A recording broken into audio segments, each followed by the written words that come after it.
right, what's going on, boys? It's Keg back with another UFC main event video. This week, it's the Korean Zombie and Dan Ige. Before I do that, be sure to like the video.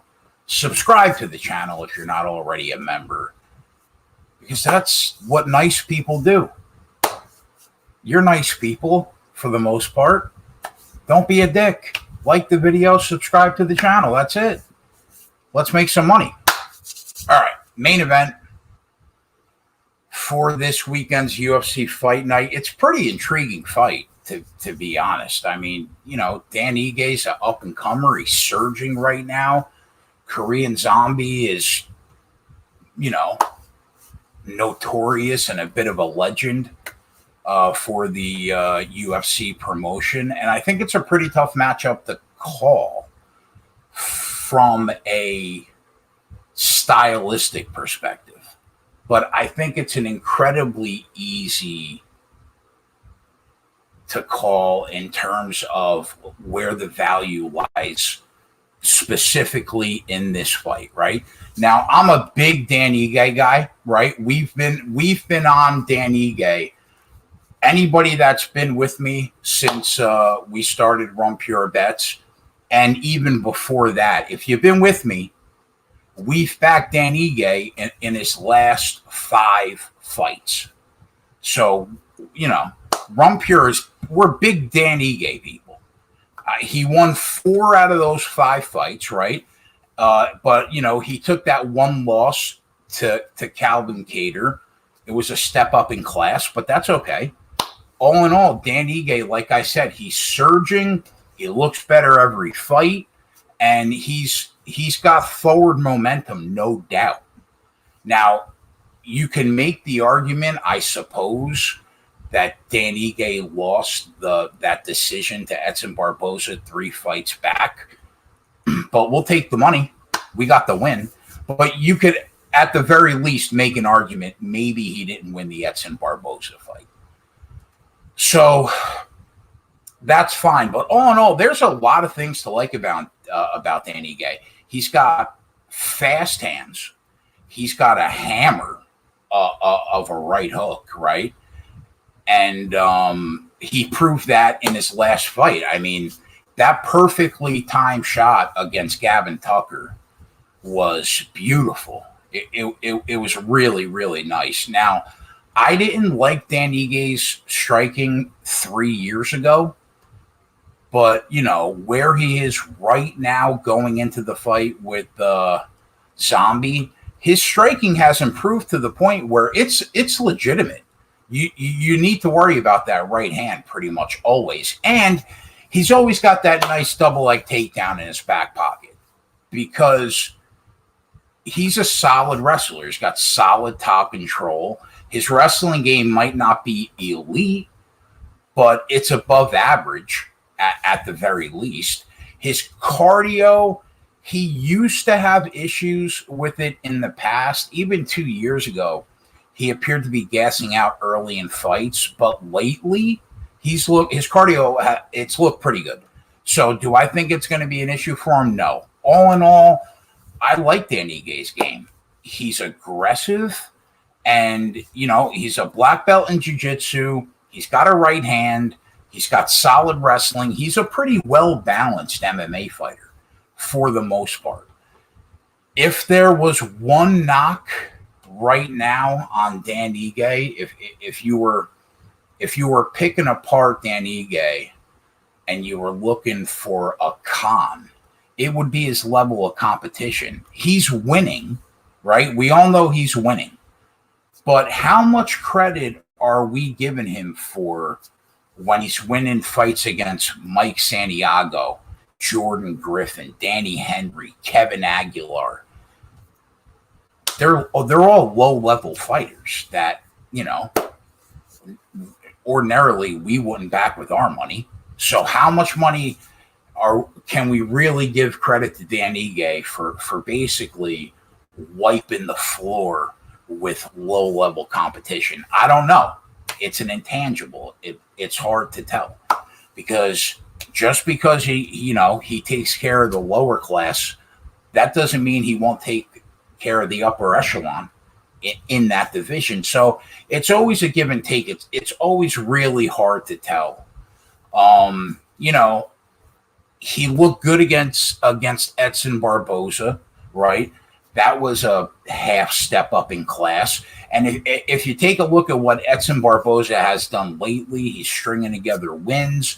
Edson Barboza looks like he's been rejuvenated. So, you know, he fought a pretty good version of Edson Barboza. He got the win.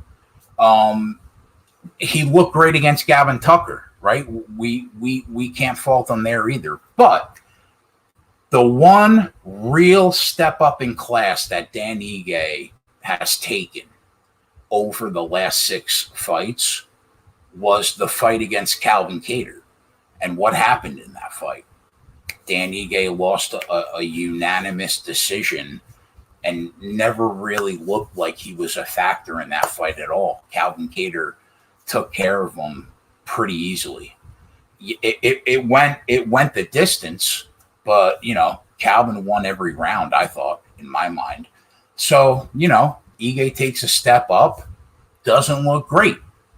So as much as I like him, he still needs to prove to me that he could take a legitimate step up in class and get the job done. That's my one knock right now on Dan Ige. Okay. Now he's gonna fight Saturday night the Korean Zombie, right? Chan Sung Jung. We can all agree one of the best 5 nicknames in the history of the sport, I think, personally. Now, as the UFC has grown in popularity over the last 5 years, and especially since it took center stage when COVID-19 came to the forefront, the UFC was the only thing going on. There has been a giant influx over the last couple of years of new MMA fans, right? And that's fine.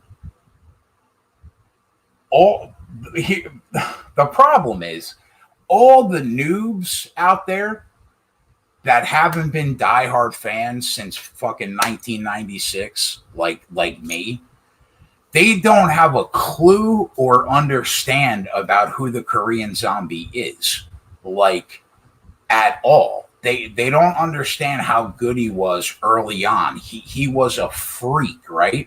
Now, because he's Korean and he has no choice, Koreans go hard.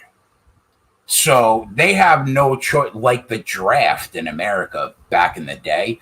They have no choice but to put multiple years of military service for their country into the mix, no matter what they're doing.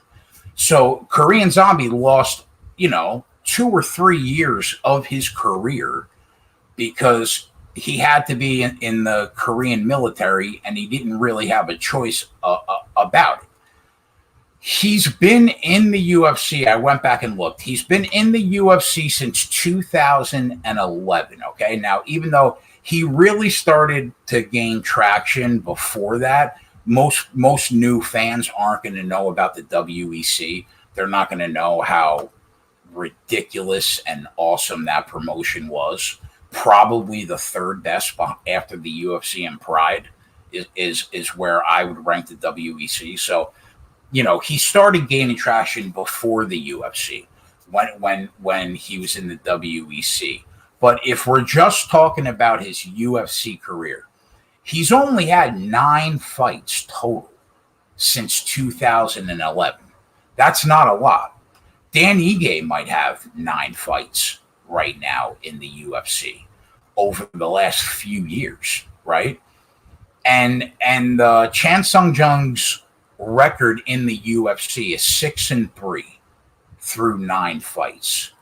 But he got his reputation as the Zombie because of how good his fights were, regardless if he won the fight or he lost the fight. They were wars. For the most part, you couldn't knock the dude out. He kept walking forward. It didn't matter And, he became a folk hero, literally. He became a folk hero in the sport like 2011, 2013, 2015, back in the day. Now, he's got a couple knockout losses on his record. I understand that. He has been hurt before, right? But for the most part, his chin was legendary. It really was. And if we're being fair to Zombie, he really only has 2 losses, because that 5-round fight that he fought against Yair Rodriguez, he absolutely dominated Rodriguez for 24 minutes and 40 seconds in a 25-minute fight.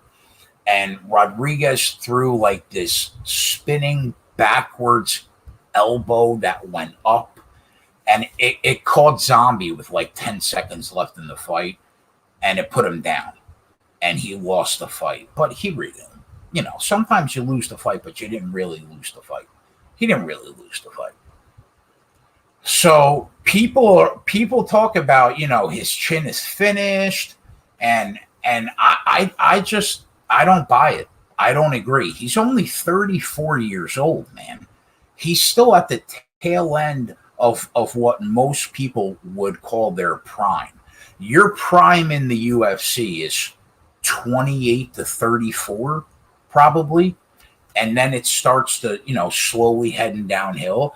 He's 34 years old, and for 3 of those years, he didn't even fight. So he's taken less damage probably than, most fighters would since 2010.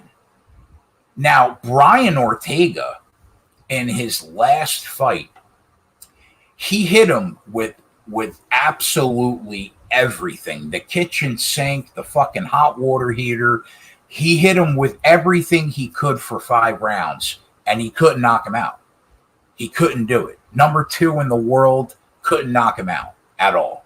So, I think his chin will be okay in this fight against Dan Ige. What was alarming to me in that Brian Ortega fight is it was really the first time in the Korean Zombie's career where we saw him hesitant to pull the trigger on the counter while in the pocket and taking shots. That's what makes the Korean Zombie a devastatingly good striker. He hits harder than most people do in that division. He hits harder than most people do probably in the history of that division.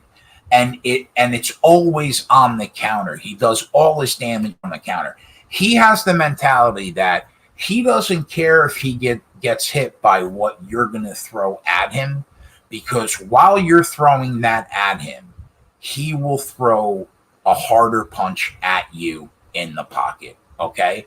And that's what makes him so special as a counter striker. He's one of the best counter strikers in the history of that division.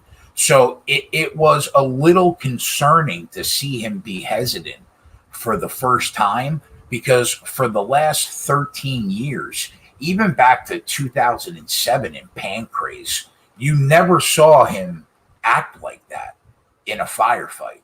So that's a little concerning.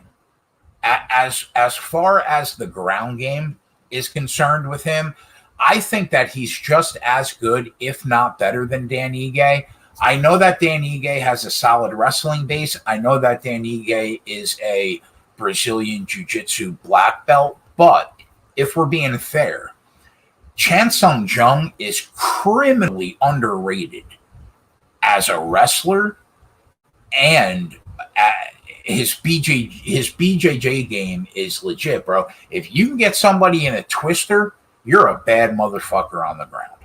So I think that Zombie's ground game is really, really, really underrated. So I guess at the end of the day, I'm excited for the fight because of the unknown. And I guess the unknown really at the end of the day is Zombie still Zombie? Like, is he that guy that, took the UFC by storm 10 years ago? In my opinion, at 34 years old, I have to see him lose to somebody like Dan Ige, who, no matter how much you like Dan Ige, he is a legitimate step down in competition compared to the people that the Korean Zombie has faced during his career. I really think that he's a big step down compared to the people that Zombie has been in there with fight in, fight out. And for Dan Ige, this is another step up in competition for Ige. We just saw Dan Ige shit the bed against Calvin Kattar when he took the step up in talent. And I think that there's a shot that Dan Ige could be in for a rough day, no matter how much I like him. And I got to tell you, like, I like Dan Ige. I think one day, maybe not next year, maybe 2 years from now, I think he's a potential title challenger. I think he has the potential to be a top 4 guy in that division. That's how much I like Dan Ige. I was on the Ige train early, so I like him a lot. As far as tendencies are concerned and how I think the fight is going to end up playing out, Zombie is always walking forward and pressuring his opponents, right? Why does he do that? Because he wants to be in his opponent's space so that the guy that he's fighting feels that he always needs to initiate the exchanges and always be first, right? Now, Zombie will literally throw his head out there as bait. If you go back and you watch all his fights, he throws his head out there as bait so his opponent feels that they need to initiate first. And he's going to do the exact same thing to Dan Ige because it's all he does. So he's going to be throwing his head out there first, right? Zombie's going to throw that, that one feeler punch out there tomorrow night in Ige's space. And when that happens, the more that Ige reacts to that and starts throwing first, it plays right into Zombie's strengths because, Zombie is as natural as a counter striker that I think we've probably seen in the UFC. At the very least, he's as natural a counter striker that we've seen in the UFC for a while. So, I think that as soon as Ige throws, Zombie will come right back over the top. And that's exactly what he did. Look at that. Look at the Zombie Renato Moicano fight, for example. That shot, that counter that he hit Moicano with to put him down was like a work of art. And that's what he's done his entire career. So he's going to try to do that over and over again. Hope that Dan Ige comes in and he can catch Ige on the counter. And they're going to do that dance over and over again for as long as it takes. And he's going to hope that one of those counters hurt Dan Ige and he goes down. Now, if you look at the numbers, Zombie hasn't really won a decision in forever. Like he usually submits you or he knocks you out, right? And Dan Ige could be a decision machine sometimes. But if you look at the numbers, Zombie lands more significant strikes than Dan Ige does per minute. Now, do I think that's going to matter? Probably not. Probably not. I think if Zombie's going to win the fight, it's going to be because he probably either submits Dan or he puts Dan down and flatlines him. Those are probably the two ways that he's going to win the fight. And if the fight goes to the ground, like I said, I think that they're relatively even, I suppose, but I would probably give the edge to Zombie because people don't give him his due on the ground because of how devastating his striking can be off that counter. So stylistically, I lean Zombie, but I think it's a really intriguing fight. I really do. Now, as far as the odds are concerned, and this is why I talked about earlier, why I thought it was pretty cut and dry from a value perspective. In terms of value, right? Zombie in his last fight against Brian Ortega opened a minus 210 favorite. I thought that those odds were slightly high, right? But I didn't think that the odds were off by that much. And the marketplace basically agreed because he opened minus 210 and he closed minus 195. So in that fight, the market basically agreed with me, right? So if the Korean Zombie was a $2 favorite over Brian Ortega, there is no way you can sell me on the fact that he should have opened a pick'em against Dan Ige. Who the fuck is Dan Ige? Like, who has he beat? Like, let's be serious. It's a fucking Dan Ige fest. We all love Dan, okay? Everybody's a fan of Dan. Who is he beat? Who is Gavin Tucker?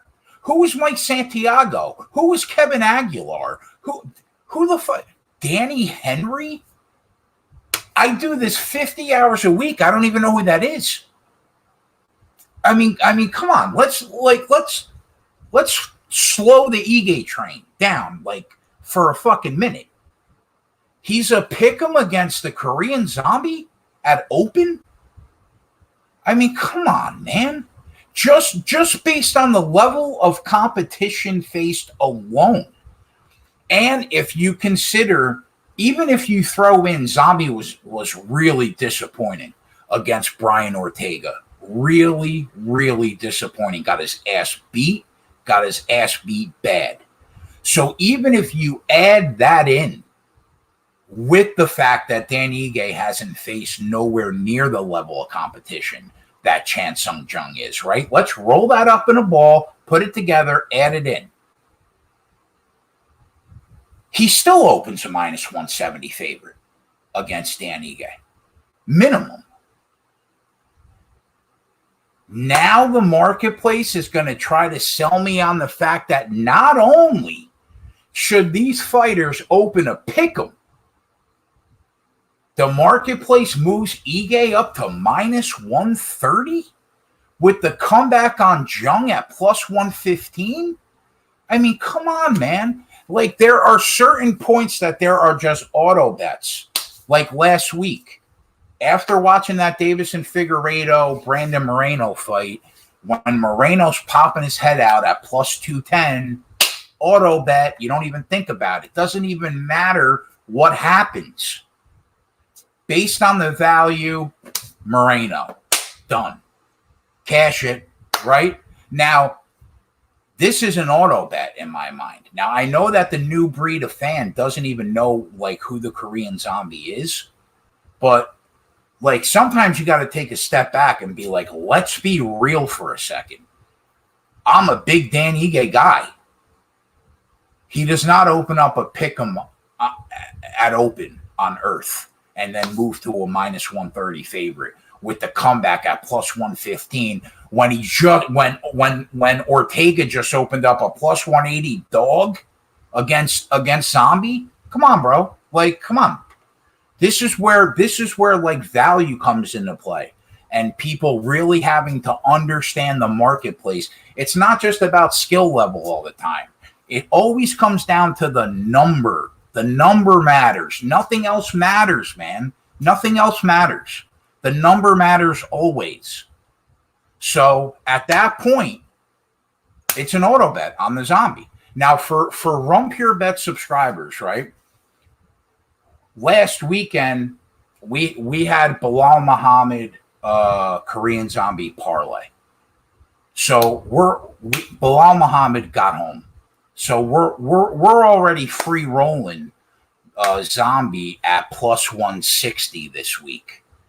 But I considered double dipping and throwing him on the spreadsheet again at plus 115 because I think it's an auto bet. But since my subscribers already have him at plus 160, I'm not gonna double dip. But for people that are not Run Pure Bet subscribers that are watching this video, if you understand the MMA betting marketplace, you almost have to bet this at plus 115. Like, you almost have to, or it's malpractice. So, for the purposes of the video, we're taking the zombie plus 115. Shop around, it's out there. Now,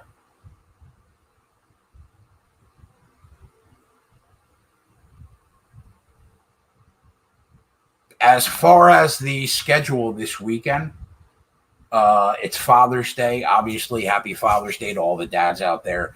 Saturday, which is tomorrow, early afternoon, me and Coop will have a NASCAR Cup video for everybody on the Run Pure Bets YouTube channel. I'm trying to sneak that NASCAR Cup Series practice in first. I really want to watch that practice at 2:00 before we go on and do the video. So the video's probably going to be like 3 because the Xfinity race starts at 3:30. So we'll probably sneak the video in right at 3, right after the Cup Series practice is over and before the other race starts. And then at 4:00, obviously I'll be live for subscribers. We got the UFC Fight Night fight cast. We have the Xfinity race that'll be going on all day while we're watching the UFC. Plus, we have the U.S. Open still going on all afternoon. Tomorrow, Joey will have an MLB video at some time on the channel. Spread will have the NBA rundown with Tyler for the NBA playoff games. Sunday, I'm going to spend the morning and early afternoon with my daughter, have a little daddy-daughter breakfast and lunch, and then I will be live at 3:30 for the Sunday Cup race at Nashville. Haven't missed a holiday yet. I've been on Halloween, Thanksgiving, Christmas Day, New Year's Day, Easter, Mother's Day. I'm not missing Father's Day, boys. We're here.